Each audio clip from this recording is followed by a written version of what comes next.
उन्होंने कहा कि आप मेरा नाम ले देना और सीधे चले आना। तो वही उसकी बातों का अनुसरण किया और मैं वहाँ लघु सचिवालय हिसार में पहुँच गया। तो जब उस सभागार में मैं जाने लगा तो 2 गेट हैं उसके, मेरे ख्याल से दोनों गेट पे पुलिस खड़ी थी।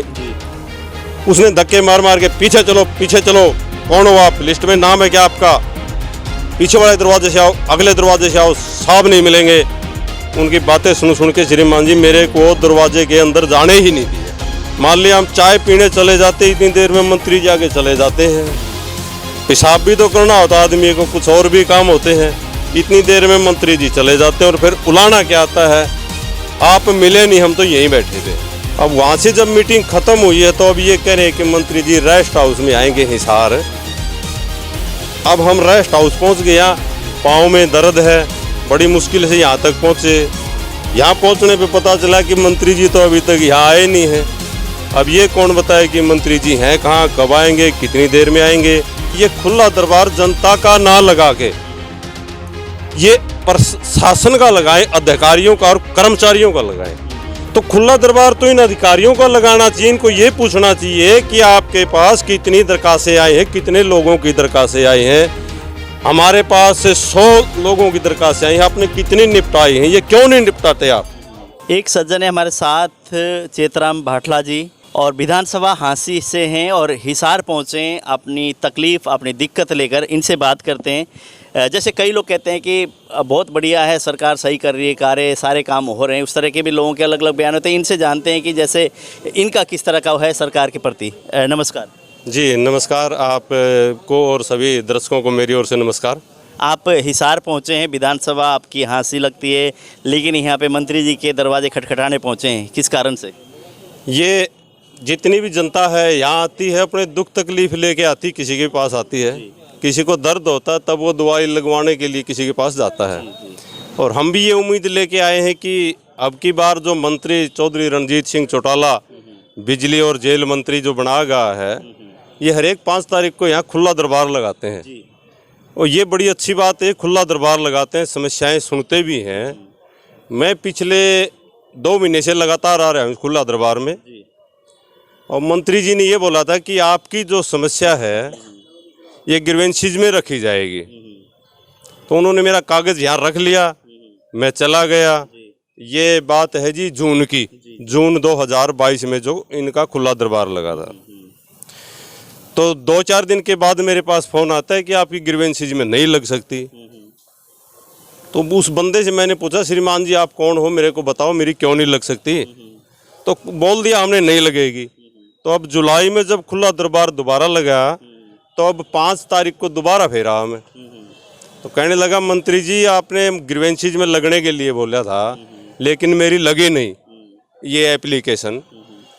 तो कहने लगे आप सीधे चले आना, अब की बार जुलाई 2022 में जो ग्रीवेंसीज की होगी आप सीधे चले आना। मैं कहने लगा जी मेरे को कोई सीधा आने नहीं देगा वहाँ। उन्होंने कहा कि आप मेरा नाम ले देना और सीधे चले आना। तो वही उसकी बातों का अनुसरण किया और मैं वहाँ लघु सचिवालय हिसार में पहुँच गया। तो जब उस सभागार में मैं जाने लगा तो 2 गेट हैं उसके, मेरे ख्याल से दोनों गेट पे पुलिस खड़ी थी। उसने धक्के मार मार के पीछे चलो, कौन हो आप, लिस्ट में नाम है क्या आपका, पीछे वाले दरवाजे से आओ, अगले दरवाजे से आओ, साहब नहीं मिलेंगे। उनकी बातें सुन के श्रीमान जी मेरे को दरवाजे के अंदर जाने ही नहीं दिया। अब मंत्री जी ने ये बोल दिया कि आप सीधे चले आना। अब ये किसको बताऊं कि भी मेरे को अंदर नहीं आने देते, क्योंकि मंत्री जो सभागार के अंदर बैठे थे। अब वहाँ से जब मीटिंग खत्म हुई है तो अब ये कह रहे हैं कि मंत्री जी रेस्ट हाउस में आएंगे हिसार। अब हम रेस्ट हाउस पहुँच गया, पाँव में दर्द है, बड़ी मुश्किल से यहाँ तक पहुँचे। यहाँ पहुँचने पे पता चला कि मंत्री जी तो अभी तक यहाँ आए नहीं हैं। अब ये कौन बताए कि मंत्री जी हैं कहाँ, कब आएंगे, कितनी देर में आएंगे। मान लिया हम चाय पीने चले जाते, इतनी देर में मंत्री जी आगे चले जाते हैं। पेशाब भी तो करना होता आदमी को, कुछ और भी काम होते हैं, इतनी देर में मंत्री जी चले जाते हैं। और फिर उलाना क्या आता है, आप मिले नहीं, हम तो यहीं बैठे थे। तो ऐसा है, मेरे विचार से मेरे मन में एक विचार आया है, उसको हम अगर देसी भाषा में कहूँ मैं तो वो विचार ये है, ये खुला दरबार जनता का ना लगा के ये प्रशासन का लगाएं, अधिकारियों का और कर्मचारियों का लगाएं, क्योंकि जनता अधिकारी को अपनी शिकायत देती है, कर्मचारी को देती है, जनता का आम उपभोक्ता का तो वही मतलब वो कर्तव्य समाप्त हो जाता है कि मेरा भाई बिजली का ट्रांसफार्मर जल गया है, एसडीओ साहब आप इसे रख दें। तो खुला दरबार तो इन अधिकारियों को लगाना चाहिए, इनको ये पूछना चाहिए कि आपके पास कितनी दरखास्तें आई हैं, कितने लोगों की दरखास्तें आई हैं। हमारे पास 100 लोगों की दरखास्तें आई हैं, आपने कितनी निपटाई हैं, ये क्यों नहीं निपटाते आप?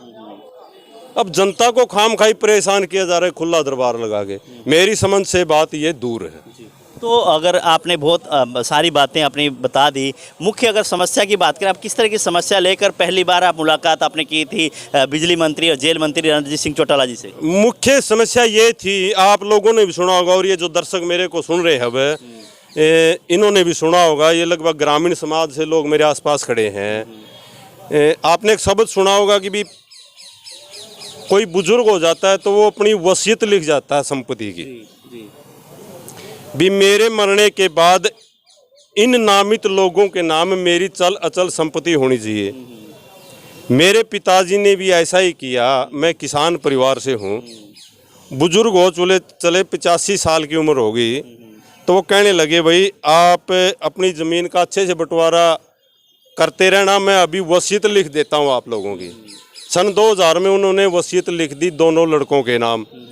बहनों की उन्होंने शादी कर दी थी, 2 बहनें मेरी, दान दहेज दे के उनकी शादी कर दी। और बहनों से पूछ लिया गया तो उन्होंने ये कहा कि हमें कुछ नहीं चाहिए, अब ये ज़मीन बेटों के नाम वसीयत लिख दो आप। तो बेटों के नाम वसीयत लिख दी सन 2000 में। 2018 में उनका निधन हो गया। अब दूसरे भाई ने तहसीलदार के पेश होके वो ज़मीन 4 हिस्सों में करवा दी, अब बल्कि होनी चाहिए थी 2 हिस्सों में। 4 हिस्सों में होने के बाद अब उस भाई ने क्या किया, उन दोनों बहनों की भी अपनी नाम करवा ली, यानी 3 हिस्से एक तरफ रह गए और मैं 25% में अकेला रह गया। अब मैं मंत्री जी को ये कहने आया था, मंत्री जी या तो आप प्रशासन या सरकार ये वसीयत लिखवाती ही क्यों है? अगर लिखवाती है तो फिर उस पर अमल क्यों नहीं करती? अब मैं वसीयत पेश करके ये करना चाहता हूँ कि वसीयत के अनुसार इंतकाल 2 व्यक्तियों के नाम किया जाए, ना कि 4 जगह किया जाए।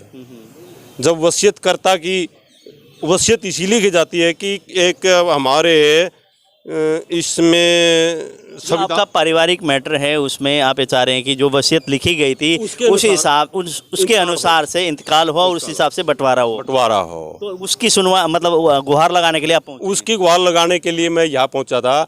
और मैं आपके माध्यम से ये एक मंच अच्छा है, ये कहना चाहूँगा अगर किसी भाई के पास वसीयत लिखी हुई है तो वो इस भ्रम में ना रहे कि वसीयत लिख दी है तो ज़मीन कहीं नहीं जाएगी। क्योंकि जब हम ज़मीन नाम करवाने जाते हैं तो काफ़ी लफड़े होते हैं, लड़कियों को भी ये बुलाते हैं और एक बार इंतकाल किसी का चढ़ गया तो उतारते भी नहीं है ये। तो मैं ये कहता हूँ, ये आवाज़ जहाँ तक भी मेरी जाए, जो भी देखे इसको, भी ये वसीयत लिखाते ही क्यों हो जब इसके ऊपर चलते नहीं, अमल ही नहीं करते। हमने हिसार से दिल्ली की टिकट कटवा ली बस की, हमें दिल्ली छोड़ो, अब मैम क्यों उतार रहे हो? ये तो मैम उतारने वाली बात होगी। एक बुजुर्ग अपने जीवन काल की अंतिम इच्छा लिख के जाता है वसीयत के रूप में, उसकी अंतिम इच्छा पूरी करनी होती है प्रशासन को, शासन को, या उससे लिखवाओ मत, मेरा ये कहना है। तो आप जैसे कि आपने कहा कि 4 हिस्सों में बंटवारा कर दिया, तो उससे आप संतुष्ट नहीं हैं कि क्या आपके बहनों के भी नाम उन्होंने कर दिया? क्या रहा मतलब मैटर? ये 2 भाइयों के नाम होनी चाहिए थी और 4 जगह नाम कर दी। 4 जगह नाम किनकी? बहनों का भी नाम कर दिया? 2 बहनों के कर दी, 2 भाइयों के कर दी। तो आप बहनों को नहीं देना चाहते ज़मीन? बहनें तो पहले ही मना कर गई थी ना। अच्छा, अब उनके मन में आ गया हो कि चलो कोई बात नहीं, पिता की ज़मीन है, हमें भी कुछ हिस्सा मिलना चाहिए, हमारा भी कोई हक बनता है। तो मन तो हर एक आदमी का डोलता ही रहता है जी। तो आपका भी डोल गया मतलब? नहीं, मेरा नहीं डोला, मैं तो पिताजी की जो वसीयत है वही लेना चाहता हूँ। मन तन मेरा तो कभी डोला नहीं आज तक, आगे देखी जाएगी। जैसे पिताजी ने वसीयत लिखी थी, उसके बाद बहनों के बाद में पिताजी के देहांत होने के बाद बहनों के मन में आ गया होगा कि ठीक है पिताजी की ज़मीन है, हमें भी क्यों, महंगाई की एक तरह से दौर है इन दिनों और यादगार रहेगा कि पिता के हिस्से के कुछ हमें भी मिले, उस तरह से कुछ प्रयास किया होगा? देखो जी, अंतर्यामी तो शिव जी है, वो जानते हैं, मैं तो किसी के मन की बात नहीं जानता, बहनों के मन में क्या आ गया। तो आप बहनों की ज़मीन देके खुश से नहीं है? बहनें तो मनाही कर चुकी हैं जिस चीज़ को। जब मैं आपको ये कहता हूँ कि आपने सिगरेट पीनी, आप ये कहते तो मैं सिगरेट पीता ही नहीं, तो मैं आपको ज़बरदस्ती क्यों करूँगा? तो आप ये चाह रहे हैं कि फिलहाल जो स्थिति होगी चारों में बंट गया है, लेकिन आप चाहते हैं कि जिस हिसाब से पिताजी कह के गई उस हिसाब से बंटवारा हो। बिल्कुल। देखो, एक ये बुजुर्गों का मान सम्मान भी होता है, उसकी आत्मा को शांति भी मिले। परिवार की सलाह करके उन्होंने वसीयत लिखी थी, ना कोई कुछ चोरी डाका मारा था उन्होंने। लड़कियां पूछी गई, लड़के पूछे गए। और बड़ी बात यह है कि वो वसीयत जो लिखी दो तरह की होती है। एक वसीयत होती है प्लेन, अपने अर्जिन वेज से लिखवाई और घर पे रख ली, और एक होती है कि तहसीलदार के जाके वो रजिस्टर्ड होती है। तहसीलदार अपने सामने वसीयतकर्ता के अंगूठे लगवाता है, वो पक्की मानी जाती है। ये आप लोगों की पक्की थी? मेरी ये पक्की है। अच्छा। और तहसीलदार के सामने अंगूठा लगाया गया था? तहसीलदार के सामने अंगूठा लगाया गया था। अब तहसीलदार ये कह रहा है कि नहीं, इसकी कोई वैल्यू नहीं होती। मैं कहता हूँ वैल्यू नहीं तो आपने वो बंदा क्यों बुलाया था उस दिन ऑफिस में? या गलत बोल रहा हूँ? ये दर्शक भी सुन रहे हैं, आप लोग भी सुन रहे हो। तो इनकी एक ही, जैसे पिताजी स्वयं थे उस टाइम वसीयत की गई थी, और उस टाइम तहसीलदार के सामने गुट्ठा लगाकर दो भाई में, अगर मेरे देहांत होने के बाद, मेरे चले जाने के बाद दो भाई में बंटवारा कर देना। हालांकि चार बताएं, दो बहनें भी हैं। उन्होंने कहा था बहनों ने मना कर दिया था, दो भाई में बंटना था, लेकिन उनके देहांत के बाद वो ऐसा हुआ कि वो चार हिस्सों में बांट दिया। हो सकता है कि बहनों के भी दिमाग में आया हो कि हाँ हमें भी ज़मीन मिलनी चाहिए, कुछ ऐसा भी हो सकता है। कई बार ना लोग करते हैं, भाई तुम ना अपने दावा पेश कर दो, हिस्सा ले लो, इस टाइप की बातें। लेकिन कानूनी तौर पे हम लोग बात करें, कानूनी तौर पे अगर पहले वसीयत लिखी गई और उसके सामने अंगूठा लगाया गया तो इस तरह की घटना नहीं होनी चाहिए। इस तरह की इन्होंने बात रखी है, लेकिन ये तो एक तरह से जांच का विषय भी है, और मंत्री जी भी क्या कहेंगे इस पर गौर फरमाने की बात है। जो इनकी तकलीफें इन्होंने रखी सामने, हमने भी अगर बाई चांस अगर आप लोगों ने देखा, इनके परिवार वालों ने देखकर आप लोग ये सोचते हो कि हमने इनका मुद्दा उठाया, अगर आपको भी पक्ष रखना हो, आप भी कुछ कहना चाहते हो, तो आप लोग हमारे चैनल से संपर्क कर सकते हैं, रख सकते हैं। लेकिन अभी हमें मुलाकात हुई थी, इन्होंने सिर्फ अपनी बताई कि इस तरह की प्रक्रिया है।